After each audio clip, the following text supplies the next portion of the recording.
Hello class 7 students. Yes, you are class 7 students. Yeah, आप यहाँ देख सकते हैं. Yes, आप class 7 के स्टूडेंट्स हैं. चलिए, तो हम दोबारा से एक नए वीडियो में पहुँचते हैं. यहाँ पर हम डिस्कस कर रहे हैं चैप्टर 2 के फ्रैक्शंस को. ओके, चैप्टर 2 क्या है आपका? फ्रैक्शंस. और इस वीडियो में हम बात करेंगे method of comparison of more than 3 fractions. Okay, जो प्रीवियस वीडियो था इससे पहले वाला, उसमें मैंने आपको बताया कि किस तरह से हम दो फ्रैक्शंस को कंपेयर करते हैं. ओके, हमने देखा a by b should be maybe greater than c by d, a by b may be equals to c by d, or a by b may be less than c by d. Understand? These three cases may be happen. Okay, इस तरह के 3 case आपको देखने को मिल सकते हैं जब आपके पास कितने फ्रैक्शंस हो? 2 फ्रैक्शन. कितने हो? 2 फ्रैक्शंस हो. ओके, या फिर आपके पास अ पेयर ऑफ फ्रैक्शन हो, अ पेयर ऑफ फ्रैक्शन हो. ओके, और a couple of fraction, a couple of fraction. Understand dear kids? For example, 1 by 2, 3 by 4. Okay, next example 5 by 7, 3 by 7, etc. Okay, तो यहाँ पर fractions की limitations है. Okay, occurring की limitation है. What is the occurring limitation? That means कि 2 से ज़्यादा बार fractions नहीं है यहाँ पर. Understand? चलिए, तो अब हम इन केस अगर हमारे पास कोई एक ऐसा फ्रैक्शन आ जाता है, okay, 1 by 2, 3 by 4, 5 by 7, now compare. तो देखिए, अगर आपके पास एक कपल ऑफ फ्रैक्शन है या एक पेयर ऑफ फ्रैक्शन है, तो आप a by b is greater than c by d, या तो इसकी मदद से चेक कर सकते हैं, या फिर आप उसको इस तरह से रख सकते हैं, या फिर इस तरह से रख करके इनकी वैल्यूज को चेक कर सकते हैं. एक बार फिर से रिकॉल करते हैं. सपोज 1 by 2 और 3 by 4. आप देखिए, क्रॉस मल्टीप्लाई कीजिए. 4 into 1 is equals to 2 into 3. देखिए 6 and 4, तो दोनों इक्वल नहीं है. अंडरस्टैंड? तो दोनों यहाँ पर इक्वल नहीं है. इसका मतलब कि इन दोनों फ्रैक्शंस में से कोई एक फ्रैक्शन क्या होगा? बड़ा.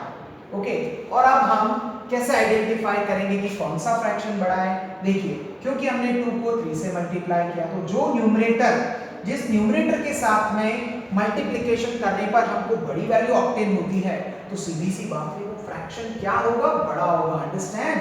तो यहाँ पर जो 3/4 है वो 1/2 से ग्रेटर देन है.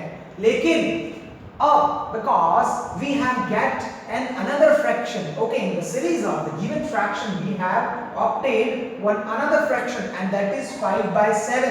So how to compare now the fractions? अब हम fractions को किस तरह से compare करेंगे?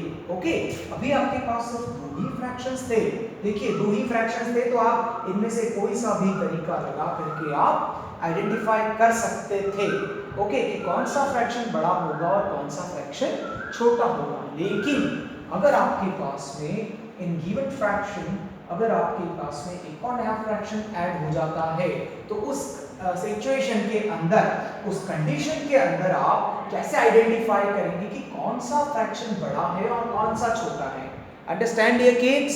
ओके, तो हम यहाँ पर इस पैटर्न में कुछ प्रॉब्लम्स देखेंगे. Okay, which pattern?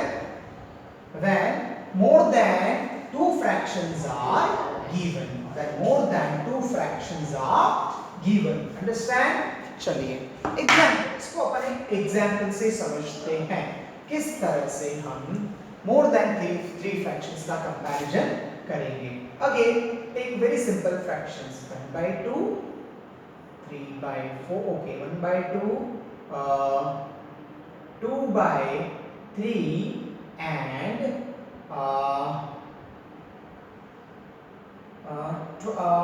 11/15, 11/16, 17, 18. Okay, 11/18. Now compare fractions. Compare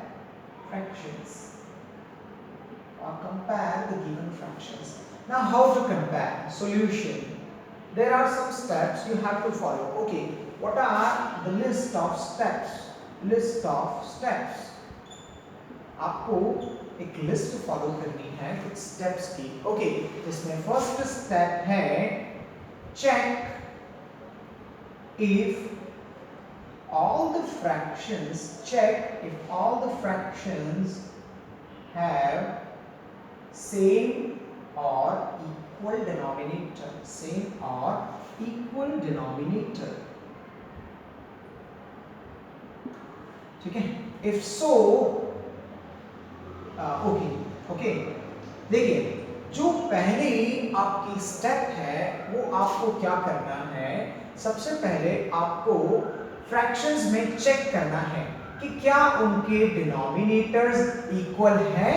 देखिए 1/2 3 ओके 2/3 1/2 2/3 एंड 11/18. देखिए यहाँ पर in this given series of fractions, okay, limited to 3, okay, यानी कि तीन फ्रैक्शंस तक ही लिमिटेड है हमारे फ्रैक्शंस. तो यहाँ पर आप देखेंगे जो डिनोमिनेटर है 2 3 और 18, क्या आर दीज इक्वल? क्या ये इक्वल है? No, these are not equal. सभी की वैल्यूज अलग अलग है. इसकी 2 है, इसकी 3 है और इसकी 18 है, तो सेम तो नहीं है. बट इफ अगर हमें कोई एक ऐसा फ्रैक्शन दे रखा होता, सपोज कि 7/8 3/8 5/8, अगर ये लाइक फ्रैक्शन होता, डिनोमिनेटर सेम होता, तो उस केस में हम क्या करते? If so, that means check if all the fractions have same और इक्वल डिनोमिनेटर. अगर चेक किया इफ यस, इफ सो और yes, then compare the numerator. अगर ऐसा है तो आप सिर्फ न्यूमरेटर्स का ही कंपैरिजन करेंगे. Compare the numerators and write according to the value. Okay, अगर then if so yes, then compare the numerators and write according to the value. Okay, अगर आपके फ्रैक्शंस में डिनोमिनेटर्स इक्वल हैं तो उस केस में आप क्या करेंगे? न्यूमरेटर्स को कंपेयर करेंगे. ओके, देखिए अगर ये लाइक फ्रैक्शंस है तो उस केस में हम क्या करेंगे? न्यूमरेटर्स को ही कंपेयर करेंगे. अब आप देखिए कौन सा न्यूमरेटर बड़ा है? डेफिनेटली 7 बड़ा है 3 से. ओके, लेकिन 5 जो है वो भी तो 3 से बड़ा है. दैट मींस कि 7 is greater than 5 and 5 is greater than 3. Understand dear kids? Okay, आप चाहे तो इसे सीरीज की फॉर्म में भी लिख सकते हैं 7 5 एंड 3. तो आप कह सकते हैं कि 7/8 is greater then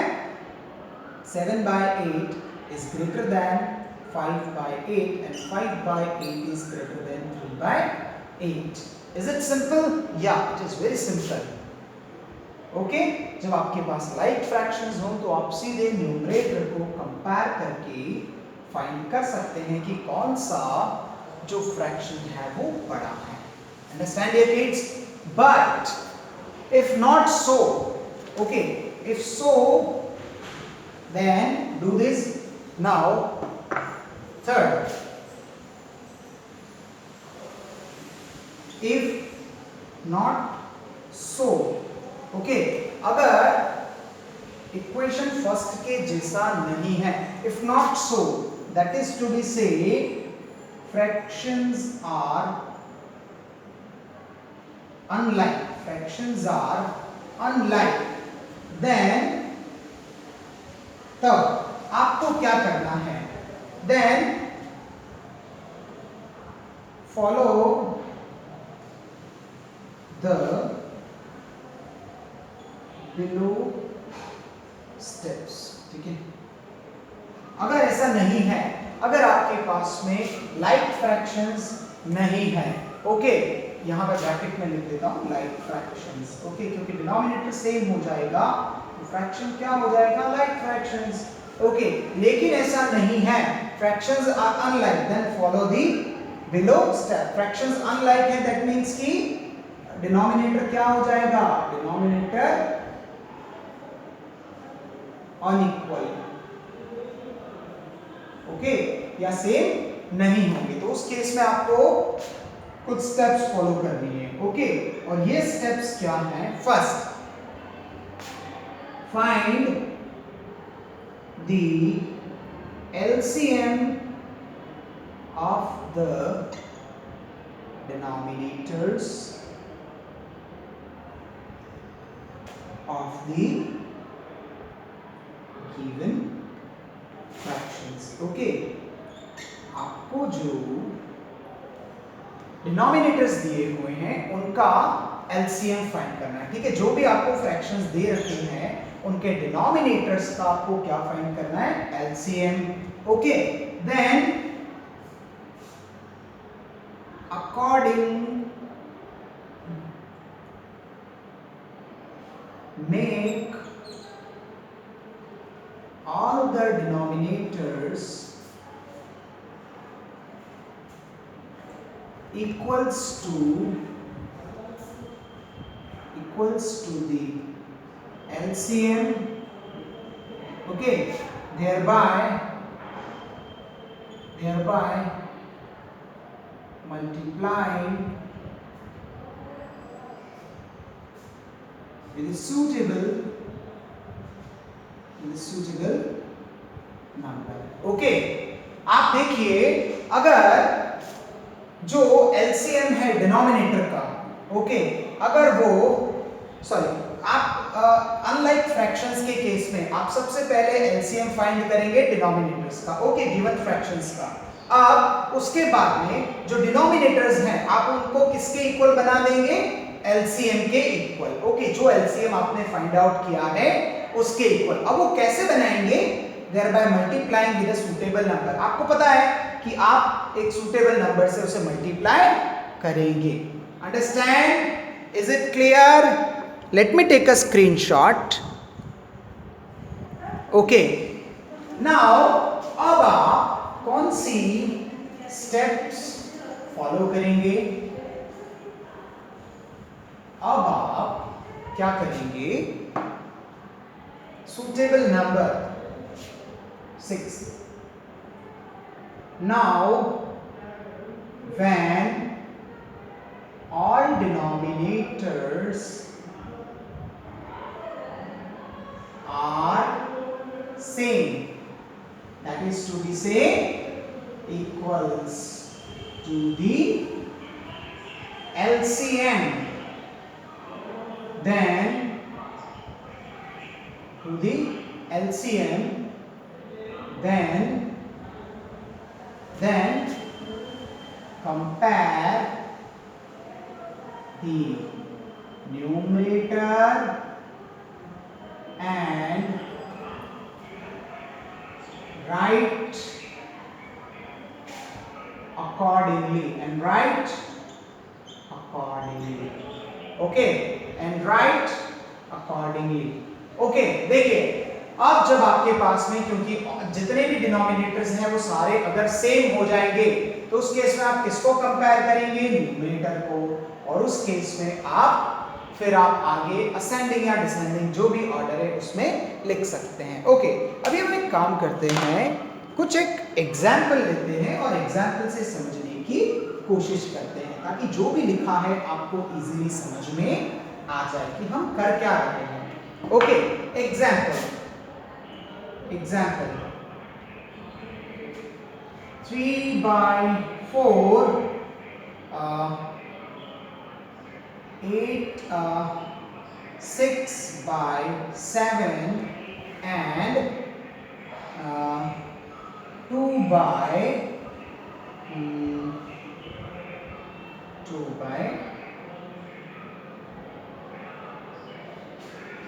okay, 2/6, okay। Now take this, okay, 2/6 6/7 and 3/4, or simple 1/3, okay 1/3 compare fractions. Okay आपको यहाँ पर फैक्टर जो फ्रैक्शंस दे रखे हैं उन्हें कंपेयर करना है। अब आप देखिए सॉल्यूशन, सबसे पहले आप फैक्टर जो फ्रैक्शंस है को एज इट इज लिख लीजिए। Okay and now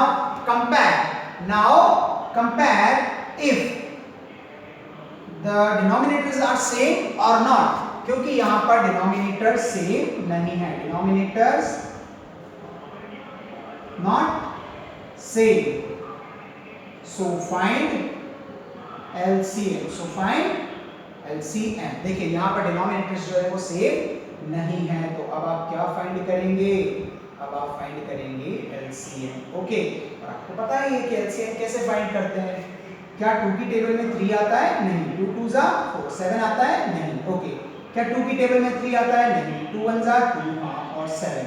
okay now 3 1 जा 3 1 1 7 as it is and now 7 1 जा 7, तो आपको 1 ऑक्टेट हो जाएगा। दैट मींस कि आपका एलसीएम क्या हो जाएगा, आपका एलसीएम हो जाएगा 2 into 2 into 3 into 7। That means 7 3 जा 21 and 21 4 जा 84। ओके अब आप चेक भी कर सकते हैं कि देखिए जो 84 है वो 3 से भी डिविजिबल है।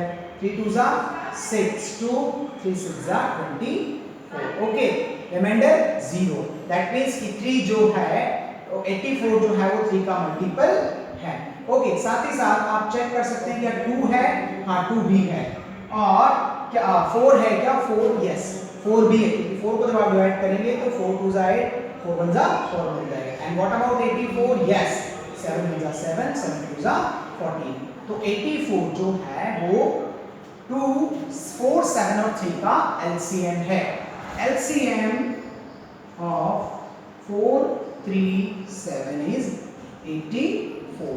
क्या हो जाएगा डियर किड्स 84। अब आप देखते हैं कि जो 84 है अब तीनों ही डिनोमिनेटर्स में आ जाना चाहिए, तो हम किस नंबर से मल्टीप्लाई करें कि हमको डिनोमिनेटर में 84 मिल जाए। देखिए अगर आप 84 को डिवाइड करेंगे 4 से तो आपको मिल जाएगा 4 2 जा 8 एंड 4 1 जा 4, तो आपको 21 से ऊपर नीचे मल्टीप्लाई करना है। 21 3 जा 63 एंड 21 4 जा 84।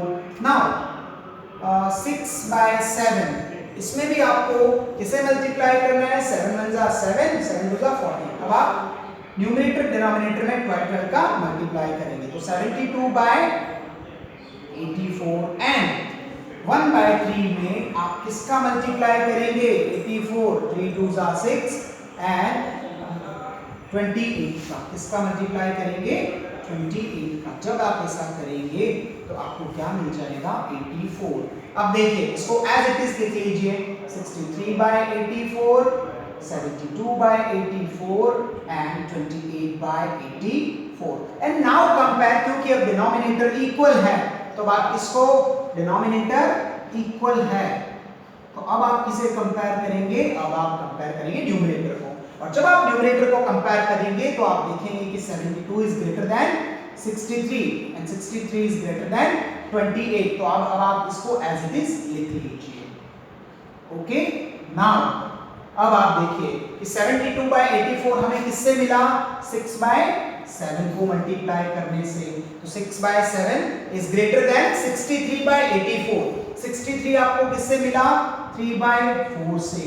ओके नाउ लास्ट में 28/84 वो आपको कहां से मिला 1/3 से।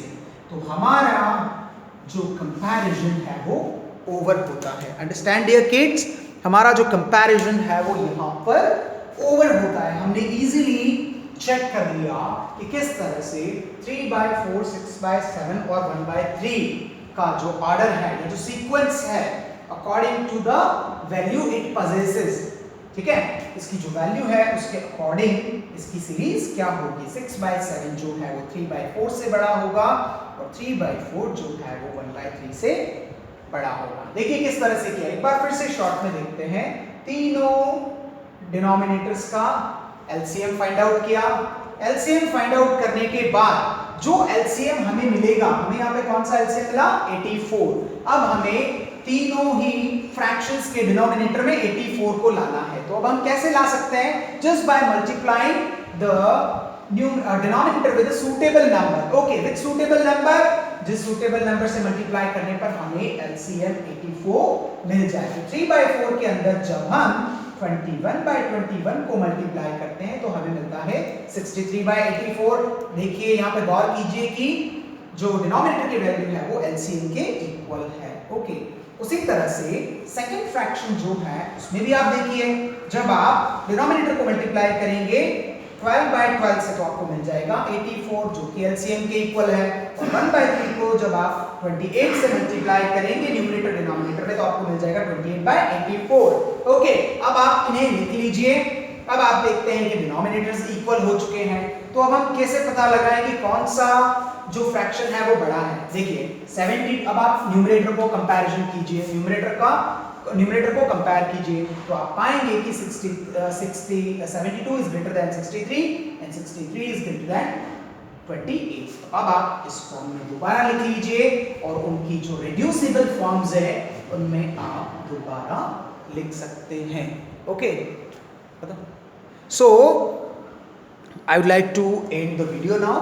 Thank you very much. I hope you understand all this process. Okay, this is what we discussed in this video is method of comparison of more than 3 fractions. Okay, is that clear? Thank you so much.